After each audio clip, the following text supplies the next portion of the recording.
Jawabannya adalah semualah karena kedaulatan Tuhan. Dialah sang absolut. Bahkan sebelum keduanya lahir, Yakub kukasihi, Esau kubenci. Karena Tuhan adalah Allah yang maha kuasa. Kemahakuasaannya menjadikan dia seorang yang maha tahu, maha hadir. Jadi Tuhan sudah tahu bahwa di dalam hati Esau adalah sesuatu yang licik, yang jahat. Tuhan sudah tahu. Itulah sebabnya Alkitab berkata di kitab Efesus, Tuhan sudah memilih kita sebelum dasar dunia ada. Dan semua mereka yang telah dipilih Tuhan, semuanya dituliskan di dalam kitab kehidupan anak domba Allah yang telah tersembelih sebelum dasar dunia ada. Jadi ini adalah berbicara tentang kedaulatan Tuhan, absolutnya Tuhan, untuk memperlihatkan bahwa Yesaya 9 dikatakan bahwa Dia adalah Bapa yang kekal, penasehat yang ajaib. Dialah seorang yang menetapkan batas-batas. Batas air dan daratan, cakrawala, dan lain sebagainya. Dialah yang menetapkan batas-batas. Menetapkan batas bintang demi bintang sehingga pergerakan mereka tidak bertabrakan satu dengan yang lain. Dan lain sebagainya. Dialah yang menetapkan batas-batas. Dialah yang memilih sebelum dasar dunia ada. Dialah seorang yang tidak perlu dinasehati oleh siapapun sebab dialah sang penasehat yang agung. Penasehat yang ajaib. Tidak ada seorang pun yang perlu menasehati dia atau memberi masukan kepada dia. Sebab kita dulunya hanyalah atribut. Kita dulunya hanyalah gen. Haleluya. Dan Allah belum bisa berfellowship dengan gen.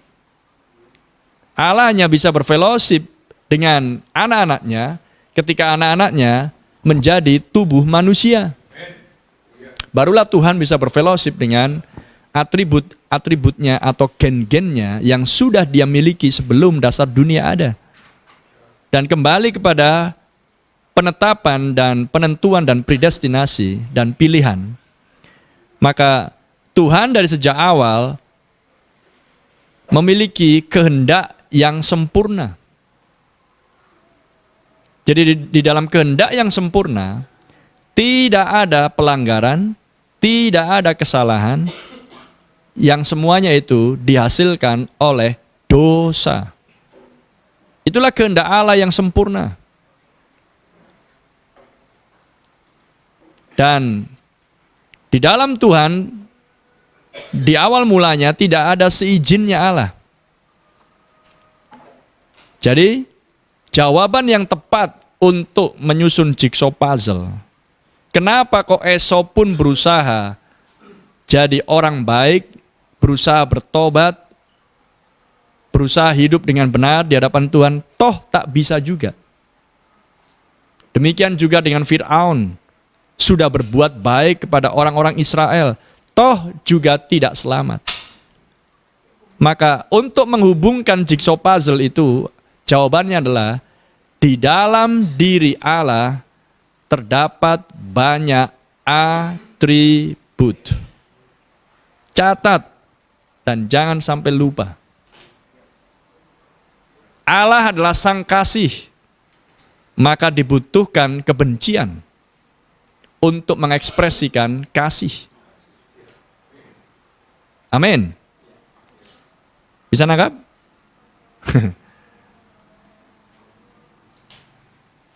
Allah adalah penebus. Dibutuhkan seorang yang ditebus supaya dia disebut penebus.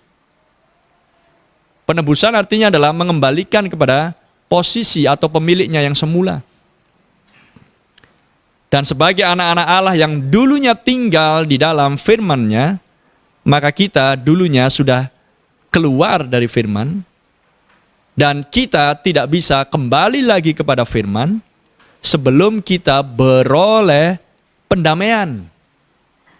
peroleh pengampunan. Mengucapkan saja tidak cukup, Tuhan ampuni saya. Tidak bisa. Harus ada mediator. Harus ada yang mengantarai. Dan yang mengantarai itu adalah darah. Amin. Dan tidak ada pengampunan dosa tanpa penumpahan darah. Haleluya. Dan di perjanjian lama, darah itu belumlah darah Allah, tapi darah binatang. Tentunya tidak bisa mengampuni. Karena itu semuanya adalah pengganti sampai dengan tampilnya Allah di dalam rupa manusia. Dan dengan Allah di dalam rupa manusia, maka Allah manusia ini, bukan manusia Allah, pegang ini. Yesus bukan manusia Allah, Yesus adalah Allah manusia. Maka Allah manusia ini disiksa, dianiaya, dibunuh, mati, disalibkan. Maka dari tubuhnya keluar darah. Dan darah itu bukan darah Yunani, bukan darah Yahudi, bukan darah bangsa kafir. Amin. Tapi itulah darah penciptaan oleh firman yang diucapkan. Haleluya. Maka darah itulah yang mengantarai untuk terjadinya sebuah rekonsiliasi, terjadinya sebuah pendamaian. Sehingga tembok pemisah, tembok partisi yang menghalangi hubungan Allah dan manusia dirubuhkan. Haleluya. Darah itulah yang mengerjakan. Karena tembok partisi penghalang itulah dosa. Amin. Dan dosa dulunya adalah karena darah.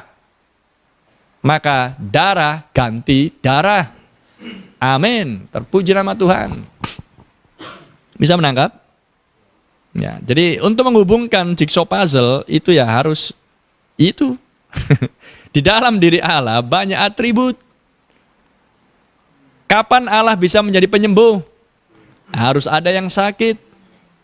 Kapan Allah bisa disebut engkaulah sang penolong? Harus ada orang yang ditolong. Dan seterusnya, dan seterusnya. Amin. Itulah sebabnya pemikiran ini sederhana dan sangat sederhana, tapi yang sukar dimengerti dan dipahami oleh orang-orang bijaksana dan orang-orang intelektual. Karena Tuhan sendirilah yang membuat skenario. Dia ciptakan Lucifer karena dia tahu bahwa Lucifer akan mendatangkan kejatuhan atas umatnya di bumi. Haleluya. Dan itu dibutuhkan oleh Allah supaya Allah bisa disebut sebagai juru selamat. Yaitu adalah menyelamatkan mereka yang jatuh. Jatuh dari apa? Jatuh dari firman, masuk ke dalam dosa. Apakah dosa? Ketidakpercayaan. Haleluya. Dan apakah buah-buah dosa? Perjinan, percabulan, tipu muslihat, iri hati, cemburu, perselisihan, pertengkaran. Itulah buah-buah dosa. Karena dosa itu sendiri adalah ketidakpercayaan. Melenceng dari target. Dosa adalah akarnya. Jadi yang disebut dengan cemburu, iri hati, cabul, perjinan, membunuh, tipu muslihat, dusta, itu adalah buahnya. Jadi kalau Anda petik buahnya, ya tahun depan semakin lebat buahnya. Semakin berdustalah Anda. Jadi untuk supaya menghentikan dusta, iri hati, pertengkaran, perselisihan, dan lain sebagainya, Anda hanya perlu darah itu untuk membasuh Anda. Haleluya, terpuji nama Tuhan. Bisa tangkap, sister? Itu kata kuncinya. Di dalam diri Allah banyak atribut. The heavens declare the glory of God, and the firmament shows His handiwork.